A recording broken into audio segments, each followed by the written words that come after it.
Арыстағы жарылыстан зардап шеккен жандардың тағдырына алаңдамаған, қол ұшын созбаған жан кемде-кем күллі қазақ халқы жұмыла жәрдемдесті. Сын сағатта аймаққа жан-жақтан жүктелген көліктер жөнелтілді. Елімізде қолға алынған арыс балаларына акциясына Батыс Қазақстан облысы Қазақстан халқы ассамблеясы жанындағы аналар кеңесі де үн қосты.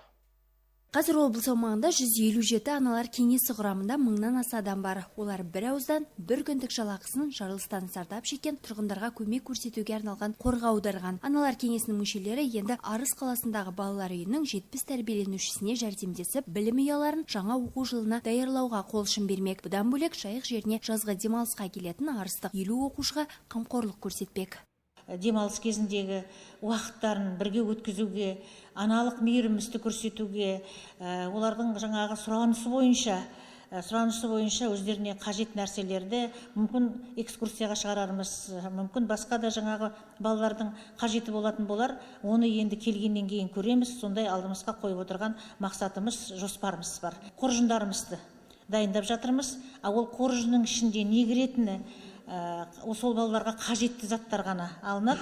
Сондай Қазақстан халқы ассамблеясы жанынан гуманитарлық көмек қабылдау пункті ашылып, тек алғашқы 2 күннің ішінде Арыстағы ағайынға 30 тонна жүк жөнелтілген еді. Қол ұшын созам деген қарапайым тұрғындар әлі күнге дейін осында қылуда. Игілікті іске өңірдегі этномәдени бірлестік мүшелері бір кісідей ат салысуға дайын.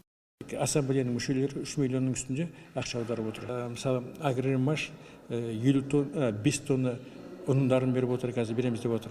Ағайып дейтін, олар өздері бригада құрамыз, сол Арысқа барып, сынған үйлерге өз қолымызбен, өзіміз материалдарымыз барып, сонда құрылыс жұмыстарын жүргізуге көмектесеміз деп сондай ұсыныстарын жасап отыр. Халықтың ол бірлігі, біріншіден, екінші халықтың мысалы осындай қиын жағдайда бір-біріне қол ұшын беруге дайын тұратын. Қазақтың жүрегінің кеңдігін көрсетеді. Естеріңізге сала кетсек, 24 маусым күні Түркістан облысы Арыс қаласында оқ-дәрі сақталған қоймада жарылыс болды. Салдарынан 3 адам қаза тапты. Бүгін Арыс халқының алды үйлеріне оралды. Гүлжан Аюпова, Дастан Бижанов, Нұртай Батырғали, Ақжайық арнасы.